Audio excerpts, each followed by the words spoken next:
first we create our habits and then our habits create us. That's such an insightful quote by John Striden, and it really resonates with one of my 7 rules that I have that guide me through difficult processes of developing habits that will face a lot of resistance. Where does the resistance come from? Well, it comes from me, it comes from my brain. So some rules that help me, and I'm going to share number 1 rule, which for me is, Nikki, make sure it passes the lifetime test.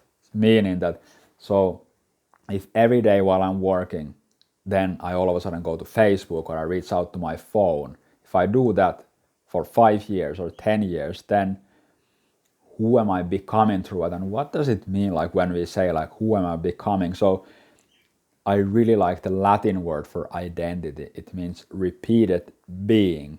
And that's kind of like when we observe ourselves, consciously or unconsciously, we are constantly seeing evidence about who we are.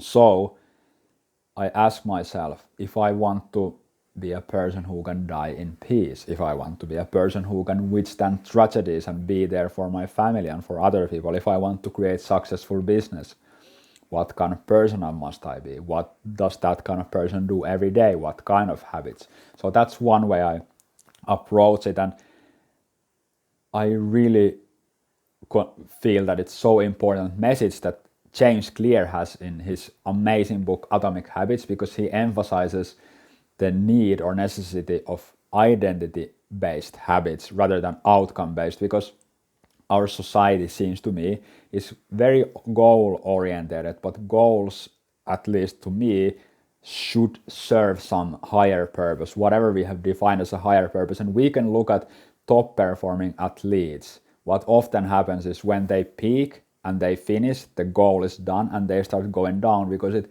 wasn't necessarily what they were doing every day, wasn't necessarily about who they were becoming. So I find this so inspiring that I know that every day when I wake up at 4:45, it gives evidence to myself that I'm able to do something difficult, and even taking a goal of like, hey, this difficult thing of I will not procrastinate, I'll be productive, I'll get up, I'll wash the dishes, whatever the small thing is that our brain and mind says, hey, that's difficult, let's go to the comfort. Every single time we go over that, it's evidence to us that we can trust ourselves. And that is for me the inspiring, meaningful, everyday thing. That is for me the reason to build these habits, because those are the nice, challenging mountains. Like, can I do this for 5 years?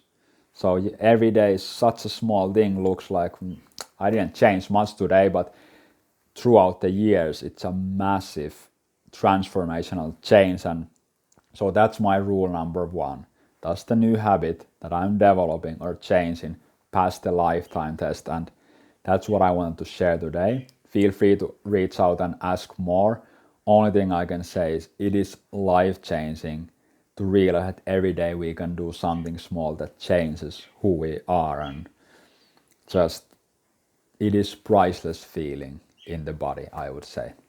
All right, take care. Cheers.